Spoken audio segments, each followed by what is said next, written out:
Previously on MDA. I got a call from Eva this morning. She's in Paris, presenting a paper hoping to secure more research funding. When did you say Eva's presentation was? Not until tonight, 2 o'clock. And when's she supposed to be coming home? It was supposed to be next month, but... If the conference goes well, could all change. Hello, Eva. Na, wie war's? Hast du es ihnen gezeigt? I knew you would. Fantastic. So she said it was a huge success, and the team's relocating to a new laboratory in Darmstadt. Ah, so Tim's ecstatic. Your wife's probably feeling pretty much the same about it. And you're looking down the barrel of 3 more months batching. How does it feel, Dr. Lloyd?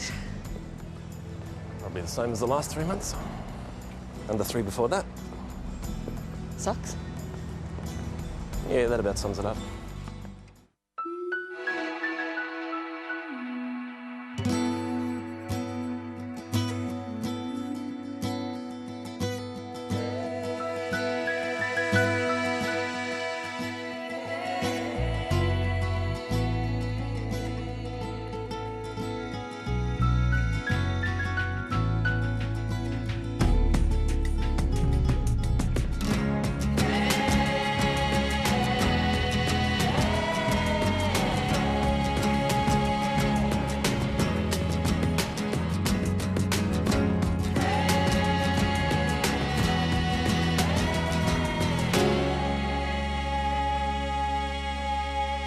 That one needs to be forwarded, and this one looks like a response.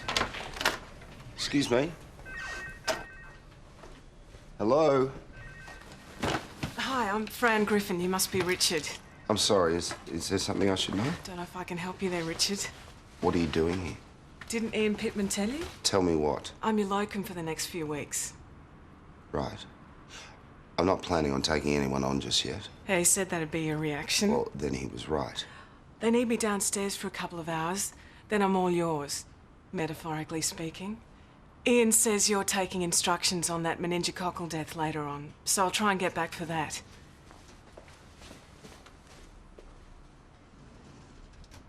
Oh, that's gross. They can't resist the ghoul factor, can they? Haven't got a body under the floorboards, but hello, a doctor with an axe, that'll do. Can you imagine it, though? Bad enough being trapped in a car wreck, but then having to have your arm chopped off to get out. Imagine doing the chopping. Not as good as sawing. It'd be hard to avoid some degree of bone splintering with an axe. She shouldn't have stopped to help. She's been charged with drink driving. Well, we'll only be able to indemnify her if the reading was low. I'm Sarah Christie. Has the writ arrived yet? No, not yet. Hello. I'm Amanda Mackay. I can't believe the way the tide turns. 1 minute your axe-wielding doctor saves farmer's life. And before you know it's loss of limb, loss of livelihood, farmer sues. And the reading was low, 0.07.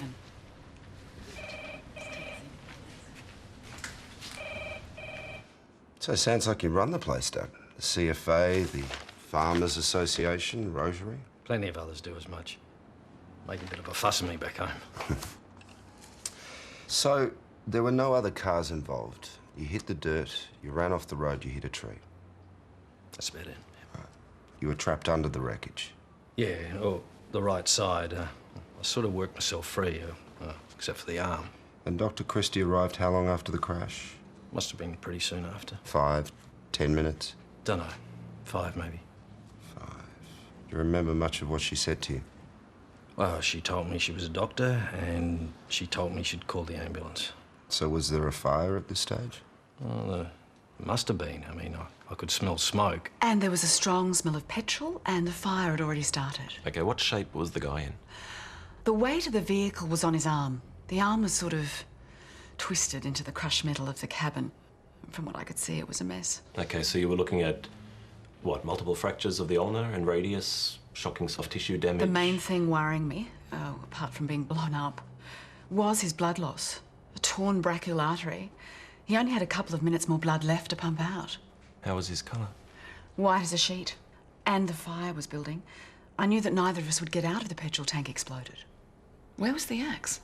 On the ground. Must have fallen off the back of the ute. Had you tried any other ways to release him?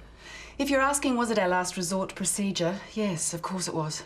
I tried levering the weight off him using the axe handle, but I could see how badly trapped the arm was. He was begging me to get him out. What did he say to you? He said the fucking thing's going to blow, get me out. And what did you say? I explained that I was a doctor and the only way I could get him out was to amputate the arm. How did he respond to that? He was drifting in and out of consciousness by then, but he clearly said, cut the fucking thing off and get me out. And she said, we have to get you out of there. I think it's going to blow up. Was that your assessment too? Oh, it's not that clear. I mean, I think I flaked out a couple of times.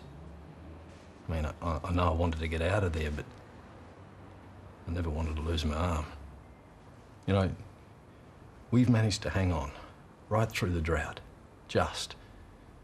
But now, I can't work the farm. There's no way we'll be able to keep it now. This doctor's taken away your livelihood. She has to pay, doesn't she? Doug, the law does provide a degree of protection for doctors giving emergency assistance. It's called Good Samaritan protection. So she can just do what she did and get away with it? No, she can't, because the protection does not apply in cases where doctors do not act in good faith. This includes occasions when judgment or faculties are impaired by alcohol or drugs. And Dr. Christie had been drinking. Why were you breathalyzed? Well, you can imagine the scene when the police and ambulance arrived. Ute overturned, my car pulled up behind it, farmer unconscious, a bloodied stump of an arm, me covered in blood, an axe also covered in blood. It must have looked like a war zone. They asked, is this your vehicle? Were you driving the vehicle? Have you been drinking? Quickly followed by... Blow into the little tube, please. I didn't feel drunk. I wouldn't have been driving if I had. I felt perfectly confident to assess the situation and perform the necessary intervention. And you stand by that? The amputation was necessary? Absolutely. So exactly how long after you performed the amputation did the emergency vehicles arrive? Probably only a couple of minutes. But if the ambulance got there so soon after, surely it's arguable that the amputation wasn't necessary. If the artery was severed, he could easily have bled to death during that short time frame. Yeah, that was my assessment. Can we just rewind a bit? How did you come to be at the accident scene? I was on my way home from a conference. And that's where you'd been drinking? Oh, you know the sort of lunch the drug companies throw. They do it well. And exactly how much did you drink over what period of time? A few glasses of wine with lunch. I guess over a couple of hours. What's my position here? I think we're looking at a substantial damages claim. He's told the press he'll lose his farm, and his lawyers will add to that loss of future earnings. Look, with the drink driving charge alone, this has been like a bomb has dropped on my family. My daughter's doing year 12. My husband is already being asked questions at work. I don't want to go to court over this.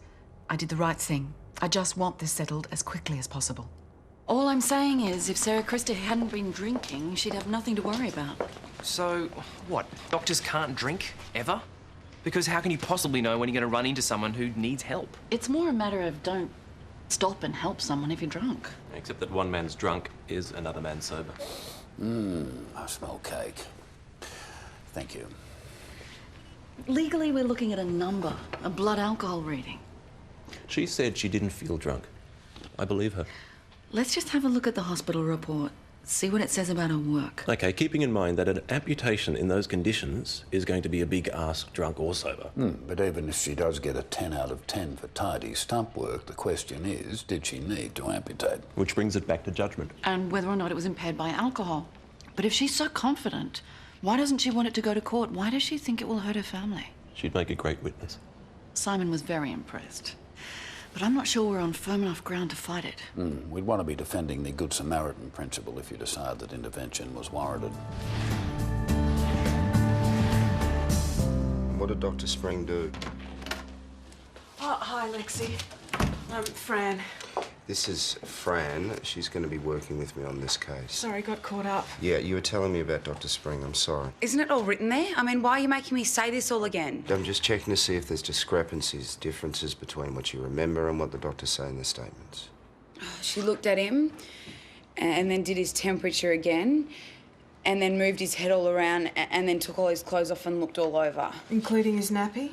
Yeah, she looked everywhere. And then she did the torch in the eyes and then she asked me about him, you know, how many times he'd chucked up and that. And then she gave him a dose of paracetamol? Yeah, and then just snicked off. And then when she came back, she said that he was right to go. But then, you know, that's when I said, how about a test to see what's wrong? She said the likely cause of illness was viral gastroenteritis. Oh, yeah, but I knew he was real sick because I'd never seen him like this before. So that's when I've gone, can he stay? And Dr. Spring's statement says Ms. Tickner was satisfied with her son's treatment and agreed to be discharged at 1 a.m. Yeah, well, I did agree. But? But she was a real upper self snob. And when she said he could stay, I knew she didn't mean it. So how was Toby during the night? He was sort of the same. I had him in with me, and then when I got up, he had this rash all over him. And I didn't want to go back to the hospital because they were just going to buzz me out again. But Mum said I had to go. Sweetie, do you want a break?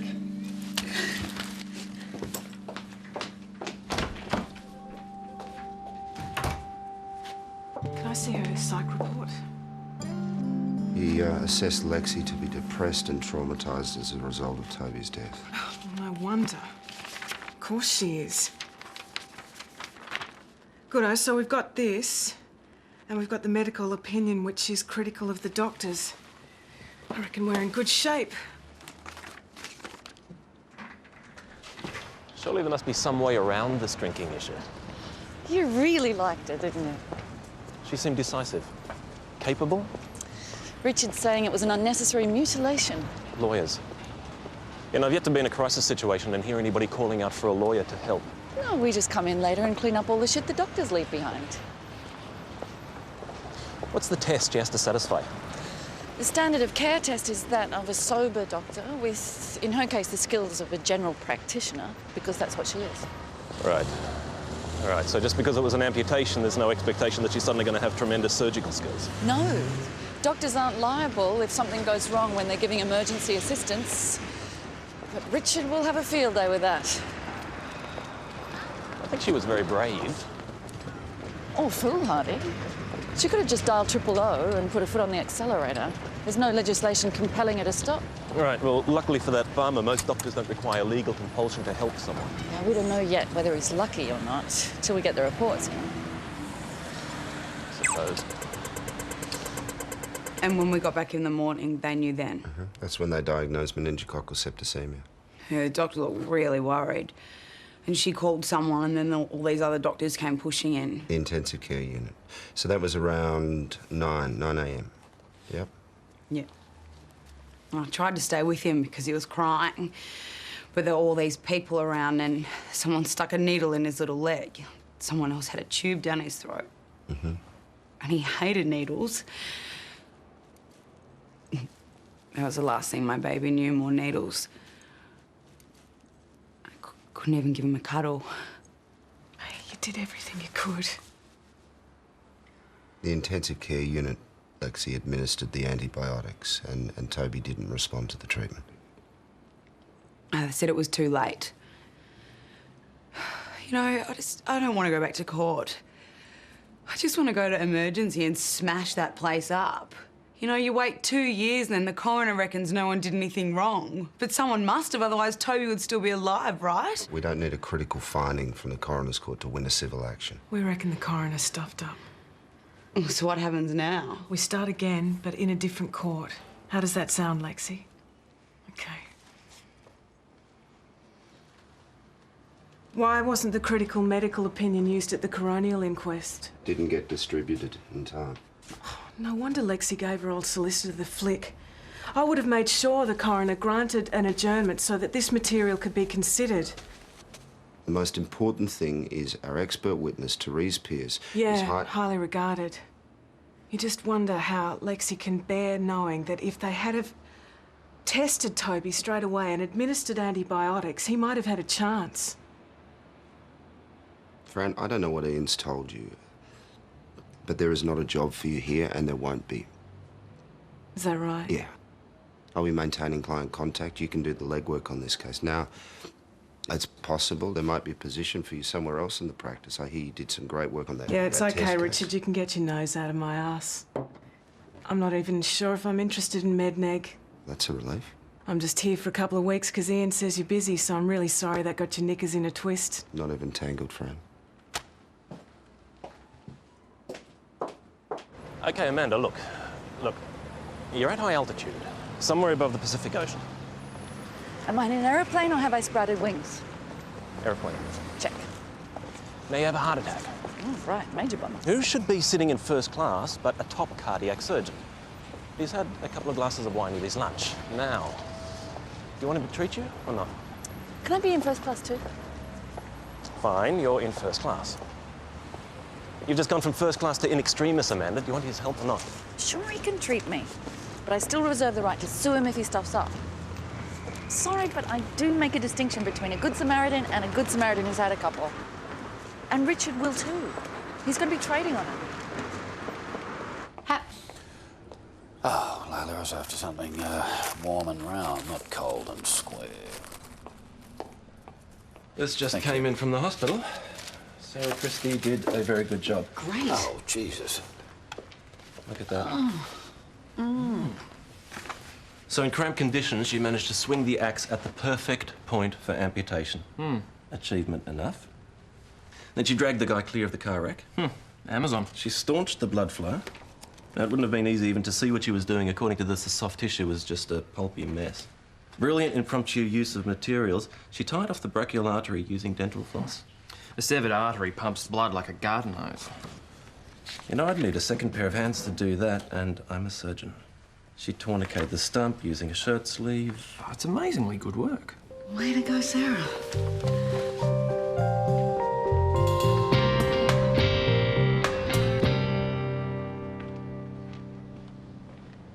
Jeremy Costin to see Bill Henderson. Hello, Dr. Costin. Dr. Spring's already here. I'll let him know. Louise, Jeremy. you're back in the city now, aren't you? How's it going at... St Andrews. I'm doing a psych rotation.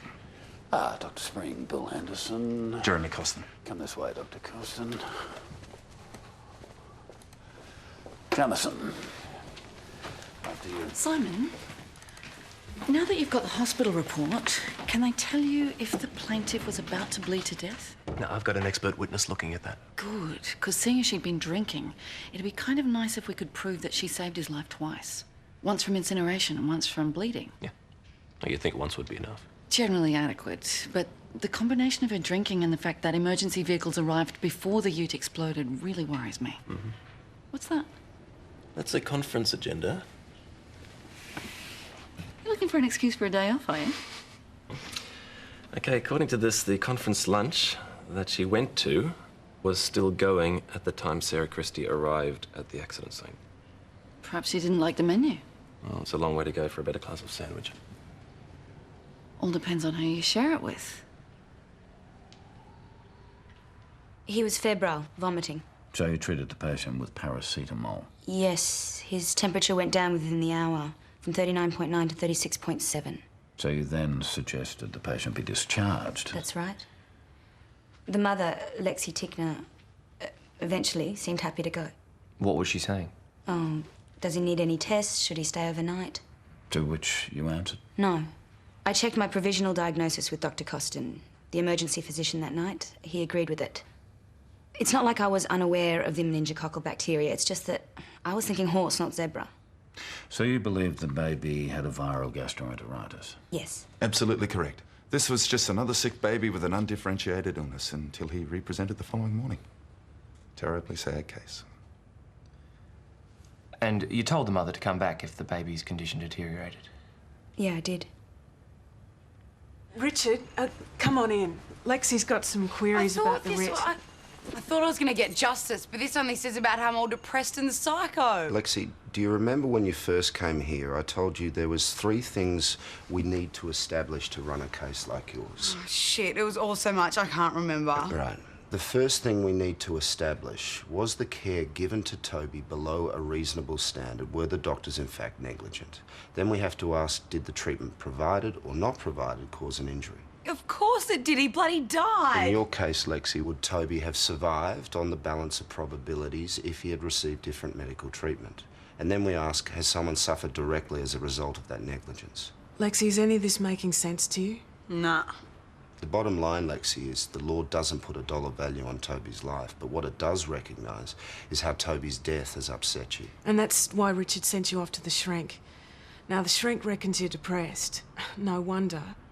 But it's because of your depression that we can have another crack at things legally, and that's why the writ talks about you and not about Toby. Well, that's fucked. I mean, my baby died. Isn't he worth anything? Yeah, I know it seems crazy, but we've got to use the stuff that the law recognises. Oh, what, are you saying the law doesn't recognise kids? No, it does, but... Do you want to have coffee? Stretch your legs? There's no law that says we have to have every meeting inside. Agreed. Good idea.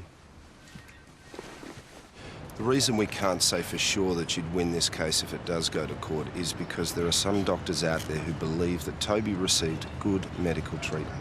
But why can't we just get that expert lady, Dr. Pierce or whatever, to tell in court how those idiots Lexi, stuffed up? We will, but her opinion, even though it is one we believe, isn't the only opinion. You could go through a long trial, and there'd be no guarantee that the jury would decide that the doctors caused or contributed to Toby's death. So why do we even bother with this? Because the other side's in the same boat.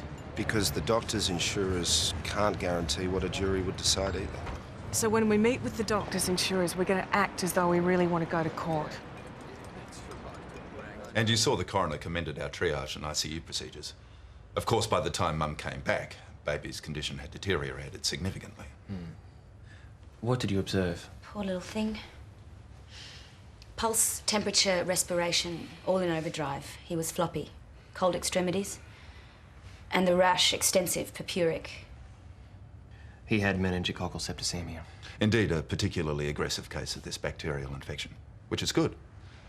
Legally, I mean. I think we'll be fine despite their expert opinion. We have 2 other expert witnesses who suggest that even had the baby been treated on first presentation, it may well have been too late. And other expert witnesses back your diagnosis based on what you had to go on at the time. The weight of opinion does appear to be in your favour. However, Mum wants a day in court, is that right? It's a nervous shock action. The plaintiff has received an opinion critical of the doctor's treatment from a respected paediatrician, and where there is one dissenting expert, there may be more. Look, we don't want to get into one of those my expert witness list is bigger than your expert witness list contests, do we? No. No, we don't. So? I wouldn't want to run it. In a case like this, the jury's sympathy towards the mother is often so strong it can override the facts and the law. I'd like her to get some money. She deserves it. I still wonder if that baby'd be alive if I hadn't listened to you. What? What did I say? Oh, not her again. She's in here all the time. She thinks emergency's a local GP. I don't remember saying that, but so what if I did? So what? So maybe we should have kept that baby in and done a blood culture, you arrogant shit. And who knows? Maybe it wouldn't have been too late. We're both members of MDA. Why are you looking after her and not me? First in, best dressed, I'm afraid. I'll make sure you get in to see Fergus Marshall. He's a partner with McPherson Powell Black. I don't know what's eating Louise. She sailed through the coronial inquest, didn't put one foot out of Just save it for Fergus. Now that your interests have diverged from Dr. Springs, you need separate representation. Now, Scott says you can't make a flippant comment to a junior colleague. He could see Lexi Tickner from his office. He was so dismissive, so patronising. But did that really change your view of the baby's condition or your treatment? I don't know. Maybe. I hadn't treated many babies. And when I asked if I should order a blood culture, he said, well, it was obvious that he thought it'd be over-investigating. But in fact, your notes do suggest that you did invite Lexi Tickner to stay on and she was satisfied to be discharged. Well, that's true, but I know the tone of my voice would have been saying piss off. We have expert witnesses who'll say that even if you had administered an IV antibiotic to Toby Tickner as soon as he came in, that it might still have been too late. I know what happened on the night looks all okay on paper, but what mattered on the night was that Dr. Costin dismissed Lexi Tickner. And I did the same. The problem with bringing this up now for the first time is that it could look like recent invention. How convenient. Civil proceedings underway and Dr. Springs suddenly points the finger at Dr. Costin. So you think I should just shut up about it? No, we can't tell you what to say or what not to say. But in making your decision, it would be helpful if you could separate what you did from how you feel. Because medically, you did nothing wrong. Lexi's not going to cope if we run it and the doctors get off. I realise that. You only need one smart-ass juror who thinks they know the law, and she risks not getting a cent. And K&P would go down the toilet 100 grand or so. Maybe you need to see if there's some dirt to dig. What sort of dirt? There were two doctors involved. Were they in complete agreement with each other? We've got expert witnesses giving polar opposite accounts of what the diagnostic approach should have been on the initial presentation. Maybe there was some dissent closer to home. OK. I'll do some sniffing. Otherwise, we settle but don't accept anything under 40. I'll set up a meeting. No, Helen, that's a great help, thanks. Yeah, I'll see you then. Bye. Helen, the ballet? The Symphony Orchestra. Ah, I knew it was something classical. She's also a GP. I'm surprised she finds time to sit through a concert. She likes concerts and conferences. The same conferences as Sarah Christie? They graduated in the same year. Helen saw Sarah leaving the conference at lunchtime. Along with everyone else? Along with a man, anyway. But her husband's not a doctor. Not a husband. A surgeon called Adam Gilmore. And my money says that he did the stump work. The farmer has only ever spoken of Sarah Christie. Neither Sarah nor the farmer have ever mentioned anyone else. We should get Gilmore in. Yeah. Traffic investigation report? Oh, thanks, Lals. What's the name of the guy who does our financial checks? Barry Bridges? Can you get onto him for me? Sure. Thanks. Layla, have you got a copy of the coroner's brief, the meningococcal death at Coston and Spring? Yep. I want you to go through it with a fine-tooth comb and mark any references to conversation or consultation between Coston and Spring and their evidence in chief and cross-examination. What am I looking for? Any hint of conflict or difference of opinion. Thanks a lot. Bye-bye. That was Louise Spring. She's decided not to raise the conversation with Dr. Coston. Ah, good. I'll set up a without prejudice meeting with Fergus Marshall. Not Fearless Fergus. The very same. The King Street Taipan. Shit! What? The fire was self-contained and self-limiting. It resulted from a canister of petrol being ignited by the driver's cigarette. Sarah Christie chopped that guy out of a wreck that was in no danger of exploding. I'm not going to let this freak me out. The situation stands. It's still a case of what the reasonable person would believe in the circumstances. We have a naked flame.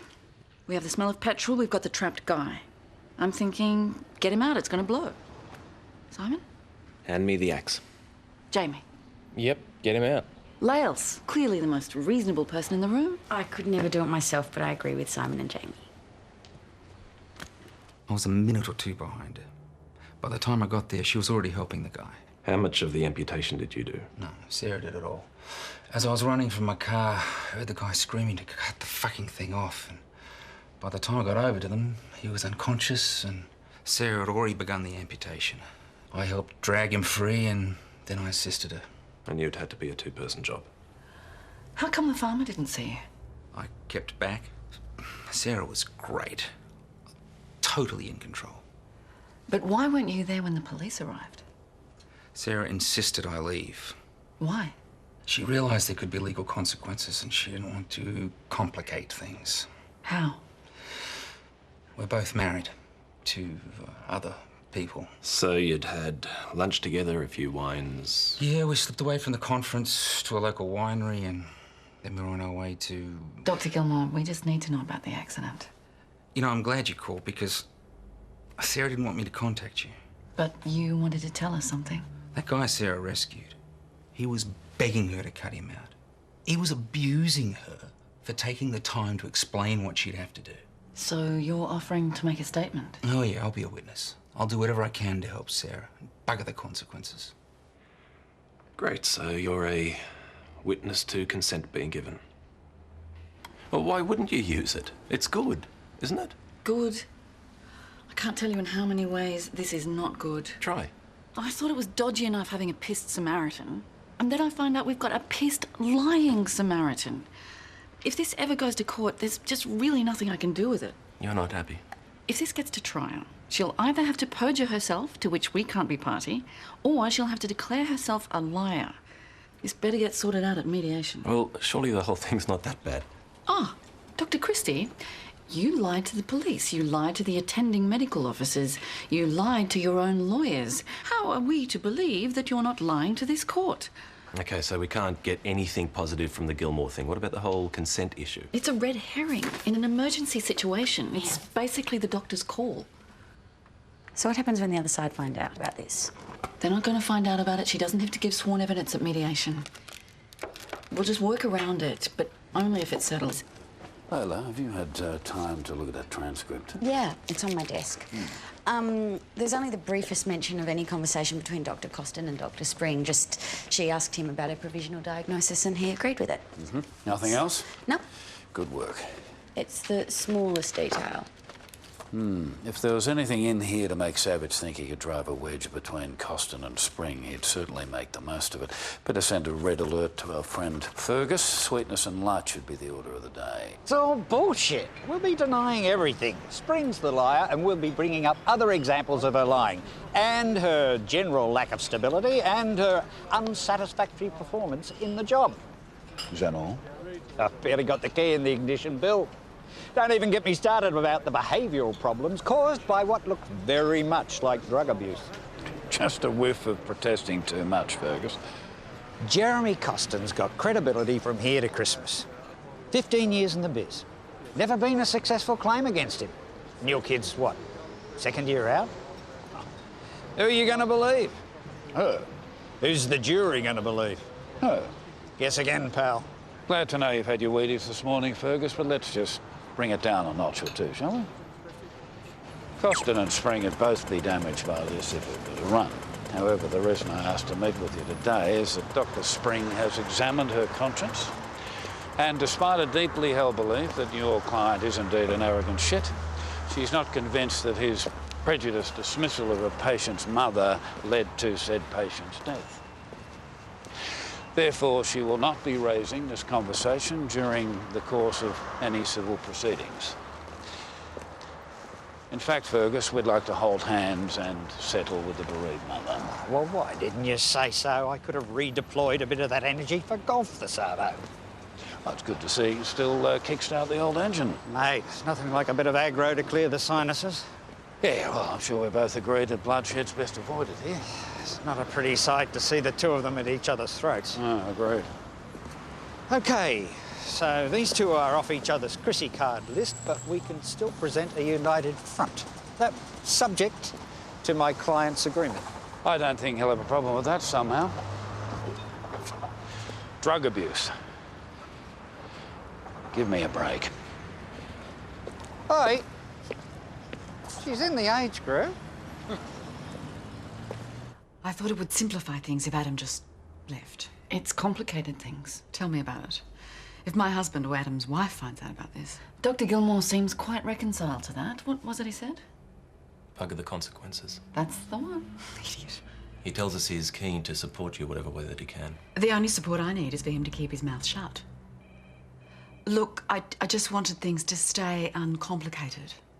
We've been seeing each other for years, once or twice a year at conferences.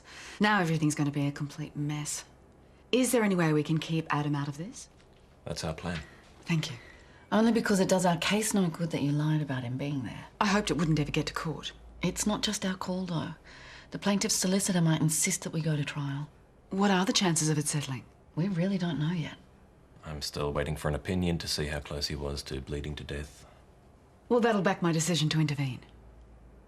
Let's hope so. You have to make sure Dr. Gilmore doesn't have some misguided sense that he should show up tomorrow. It could screw us up completely. I'll tell him. It seems pretty obvious he's ready for the whole situation to come to light. I'm not. It's not that kind of relationship. I've got 3 teenagers, a busy practice, a husband. Adam's just a break from the emotional housekeeping.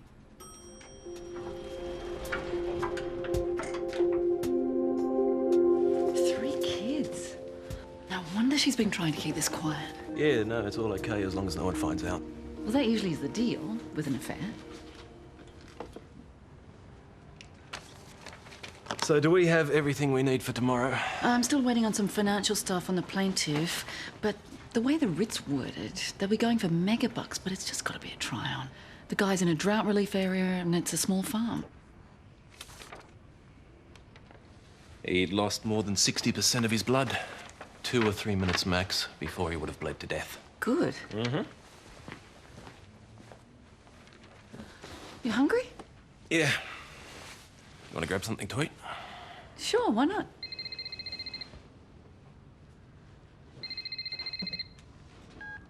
Hallo Eva.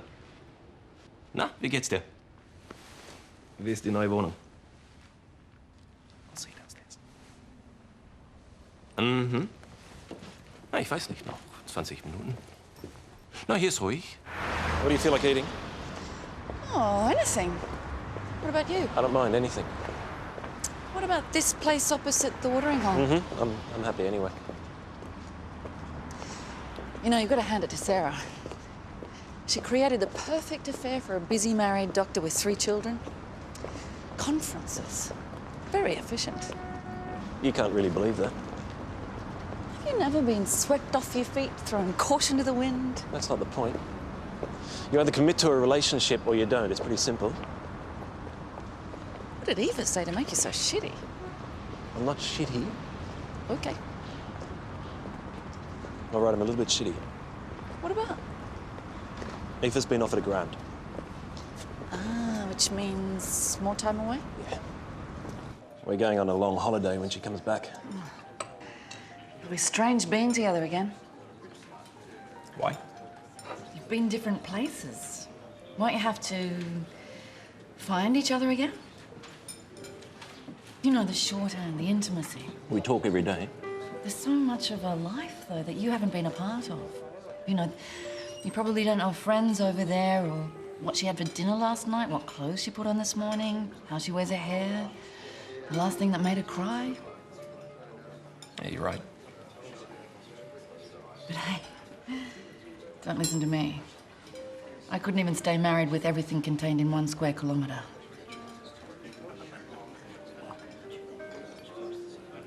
It's really thrown you, this grant thing, hasn't it? If it was just one, I wouldn't worry. But it's more than that. There's been a string of them. And with every grant and every conference and every breakthrough, her return date gets pushed back a month, and then another month, and then 3 months. I understand she has to make the most of her opportunities. Of course she does. But I can see why you'd be worried. A beautiful, intelligent, talented woman. Go and see her.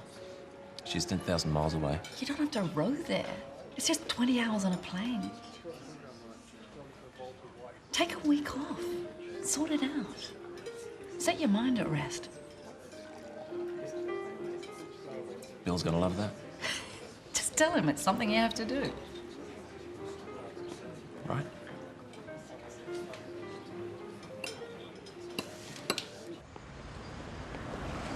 Was Eva your first love? Yeah. We got married 6 months later. And then the next 7 years, we were barely out of each other's sight. It was the same hospital, same department. Eva doesn't do things by halves. Another 3 months is a long time to be without your other half. Yeah, like I say, with Eva, there are no halves. It'll be good to see her. Yeah.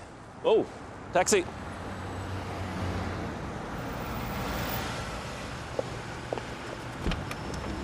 Coming? No, I'll walk. I'll get some fresh air before tomorrow. All right. Have a good sleep. Thanks.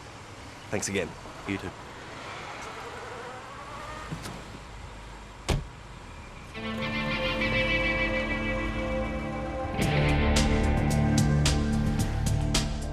Report from Barry Bridges, the financial investigator? Yeah, is that the one you're waiting for? This is it. Thanks, Lance. Simon, just keep that expert witness stuff about the blood loss up your sleeve till I tell you. Okay. Why? Just a bit of strategic pacing. Medical Defence Australia latest thinking. The fact is, the tank was not going to blow. There is no juror in the world who won't believe that ute was about to explode.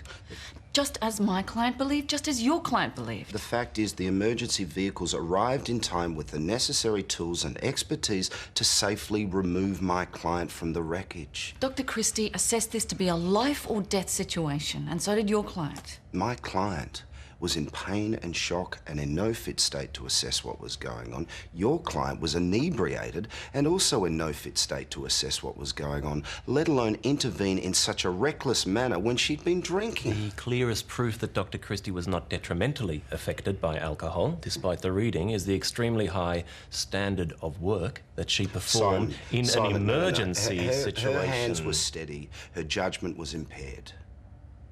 Now, the amputation that she performed simply was not necessary, and the consequences of that amputation on my client's life have been disastrous. So, they've got a really strong witness and meningococcal is her area. And 2 weeks in court, that's 70 or 80 grand. Add to that a possible adverse outcome, say another 100 grand with the right jury, or the wrong jury. You going to make an offer? I want to make an offer that they can't afford to refuse, put pressure on them to settle. Although it is certainly possible the jury would find the doctors did nothing wrong. It's possible, but it's a baby and it's a high sympathy factor. So, what's the figure? 50? 45. And don't forget your poker face. Definitely fine without it. Dr. Christie was on the road, and lucky for your client, she stopped to help. She put selfish concerns aside and thought only of your client's needs. What we need to understand here is that Dr. Christie believed her own life to be at equal risk to your client's. Despite that, she chose to stay. She risked her own life to save his. This is a classic Good Samaritan intervention. No, I'm sorry, it's not. She was drinking. She's not protected under the provisions of the Wrongs Act. She did not act in good faith and is open to the full censure of the law. She had no right to take such drastic action when she'd been drinking. We say she did. And what your client hasn't told you is that he begged Dr. Christie to amputate his arm. And I wonder what your client hasn't told you. What was she doing, drink driving on a country road, nowhere near this conference she was supposedly at, which was still underway? This particular strain of meningococcal septicemia is so rapid and aggressive. There is reason to believe the expert witnesses who say that even if your client's son had been treated upon first presentation, it might still have been too late. But they can't be definitive about that. And we reckon our expert witness is worth about 10 of any of the other expert witnesses whose opinions were taken into account. I'll put that to a jury with great pleasure. We both know this could go either way if it goes to trial. It's strange how even the experts can't agree on this matter. But the two treating doctors were in exact accord. Did they even have a dialogue about this? Was there any weighing up of alternative treatment possibilities? An exchange the doctors had was pretty well canvassed at the coroner's inquest. Their evidence struck me as very well rehearsed. I wonder what might come floating to the surface if I request further discovery. Oh, by all means, fish away, send out the drift nets. Absolutely nothing to find. Maybe I'll wait until the doctors are in the witness box. Well, I don't think the fact that the treating doctors agree with each other is going to alarm a jury too much. That all depends on what comes out when we give them a bit of a shake. I'm going to make you an offer. And I'm sure you'll tell your client that if she rejects our offer and proceeds with the case to verdict and is awarded less than we're offering now, that she'll have to pick up our legal costs as well as hers. I'm listening. We're prepared to make an offer of settlement with denial of liability to the order of $40,000. 45. If your client accepts, I'll send a release over this afternoon. He hasn't just lost his livelihood, he's lost everything that gave his life meaning. These estimates, Richard, these loss of earnings, we have some information to hand this morning that suggests your client's farm might not be quite as profitable as these figures suggest. Well, we are experiencing a record period of drought. Our figures are based on projected average earnings during a non-drought year. We believe the bank was about to foreclose on your client's farm. Crash or no crash, your client was about to lose his farm. I'll have to take further instructions on the specifics. The fact remains, Amanda, before the accident, my client was fit to work his farm. Now, since the accident, he is unfit for any farm work. Richard, were you aware that following the bank's advice of foreclosure, your client contacted his bank manager saying that he planned to commit suicide? Framed it as a threat, actually. Told his bank manager that he'd be the one with blood on his hands. Your client spoke to his bank manager in these very terms on the morning he ran into a tree on a clear stretch of road well known to him. None of you have got any bloody idea how tough it is out there. It certainly would have helped if you told me the whole story. It's stronger than you think, the survival thing. Even when everything has gone to the shithouse, eh? I must have swerved at the last minute. Doug, whatever your state of mind before the accident, it's irrelevant.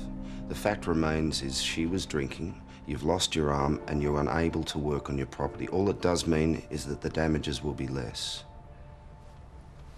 This'd all have to come out, wouldn't it, if we go to court? Yes. Yeah. Well, I don't want the people back home fighting out about this. Because what they think of me now, that's all I've bloody got left. What are my instructions? We settle it now. Whatever they offer, you take.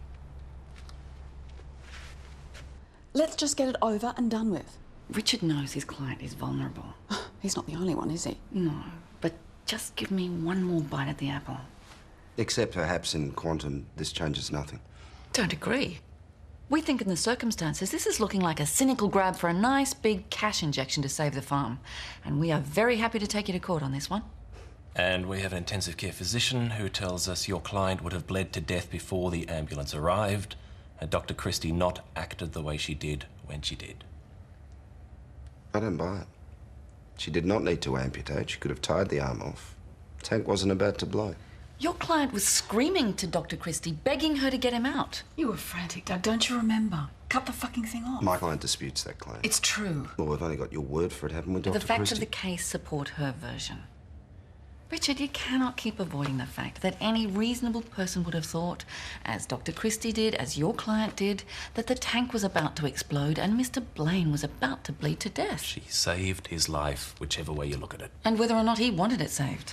We're going to go all the way with this, Richard. We want our doctors to feel it's safe to stop and help in an emergency situation. And we want a verdict that supports doctors who help out at accidents. But not doctors who cause grievous, unjustified injuries to people they're trying to assist. Now, furthermore, Mr. Amanda, Savage, can we have a word? If your client will withdraw, the best we can do is not to go after him for our costs to date. He's obviously had a hard time. But I'm sorry, there's no deal on the table. The deal is not negotiable, today only, Richard. And the minute we walk out that door, the costs meter starts running for both of us. And we won't be repeating the offer. Bye-bye. Bye.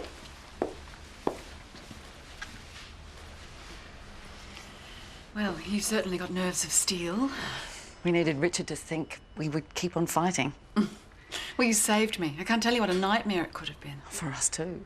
Sarah. Oh, it's my husband. Gotta go. Thanks. Thanks again. Bye, Dr. Christie. Bye. Good luck. You want to go and tell on her, don't you? No. But I feel sorry for the poor bastard.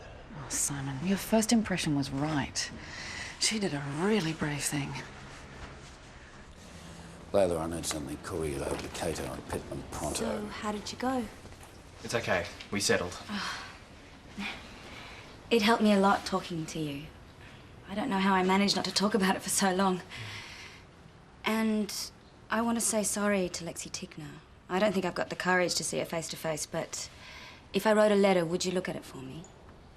Make sure I'm not saying the wrong thing legally. Yeah, sure. Of course we'll check it for you. Great. I should get going. Thank you. No worries. See ya. Bye. Just arrived. Is it like you said? $45,000? It's not going to make up for Toby, but... Oh, I never deserved him anyway. Just don't be so hard on yourself. And don't forget, this money is for you. You must keep seeing a counsellor. You've got to talk about all this stuff, yeah? Thanks. I'll give you a call when the money comes through. Take care. Thanks.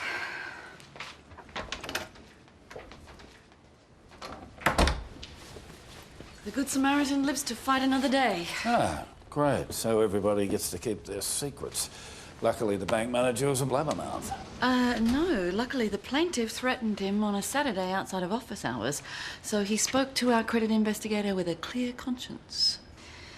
Do we think this justifies a glass of South Australia's finest?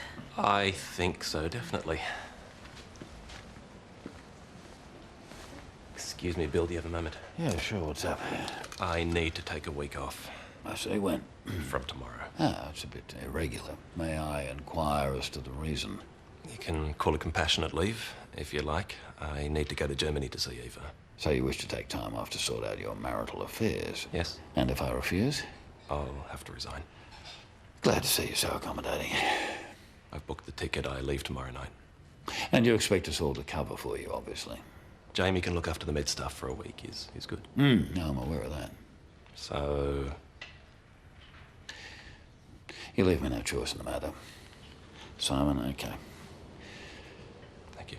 I would appreciate it, though, in the future if you would try to observe the standard protocols between employee and employer. Here, you are a case manager, not a bloody surgeon. All right. Thank you. Thanks for putting me in my place.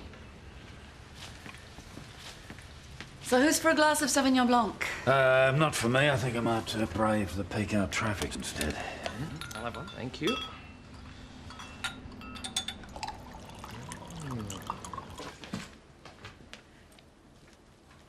So you're gonna go all the way to the High Court with your Good Samaritan case? Got a little bit complicated. The client withdrew. So you went down in a screaming heap, and I ended up with a bloody good result. I deserve a drink. See you Monday.